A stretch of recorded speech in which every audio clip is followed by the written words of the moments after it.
La France risque-t-elle d'être placée un jour sous la tutelle de Bruxelles? La question était impensable il y a un an ou deux. Bonjour Nicolas Barré. Bonjour Thomas. Vous nous dites ce matin qu'elle devient de moins en moins théorique. Lundi, Bruxelles rendra son verdict sur le budget 2015 et ce sera peut-être le premier acte d'une très sévère reprise en main. Oui, alors en fait, pour bien comprendre les moments que s'apprête à vivre notre pays dans les jours, les semaines, les mois qui viennent, et qui est assez historique et assez dramatique, je pèse mes mots, il faut prendre un peu de recul. Vous vous souvenez qu'en 2013, on avait dit on veut 2 ans de plus de délai pour revenir à 3% de déficit.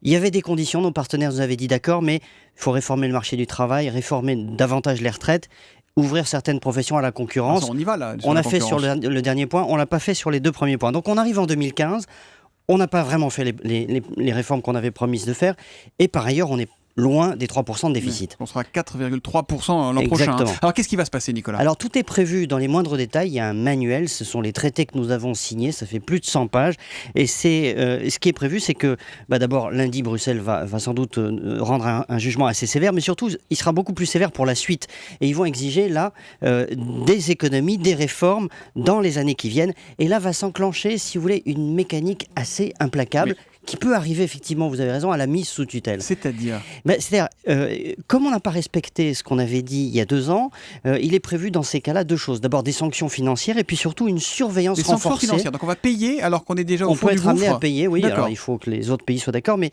et puis surtout, il va y avoir une surveillance renforcée de la France. C'est-à-dire que nous allons devoir rédiger un nouveau programme de réforme avec des dates, avec un échéancier, et à tout moment, nos partenaires pourront débarquer à Paris, vérifier si c'est bien mis en forme. Il y aura même des contrôles inopinés des services de Bruxelles. Donc c'est ça à quoi on s'expose aujourd'hui en ayant laissé filer nos déficits. C'est une quasi-tutelle. Et finalement, l'enjeu des 2 années qui viennent, de la fin du quinquennat, 2015-2017, c'est simple, c'est de savoir si notre pays va se ressaisir, si on va arriver à faire ces réformes, ou bien si notre souveraineté économique, budgétaire, va être transférée de Paris à Bruxelles.